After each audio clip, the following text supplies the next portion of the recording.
So here's Frank with an electronic typewriter. That's right. I usually prefer the manual, old-fashioned typewriter, but I guess it won't hurt to have one of each. Now, Frank is struggling to get the paper in.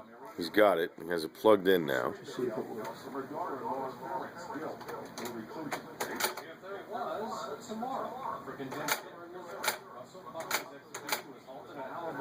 Doesn't look like there's much ink.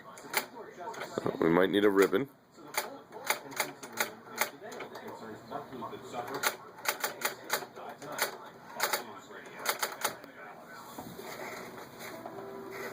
As you can see, not very much ink.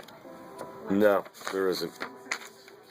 But it appears to still work, so we'll get some more ink in there and we'll see what we can do.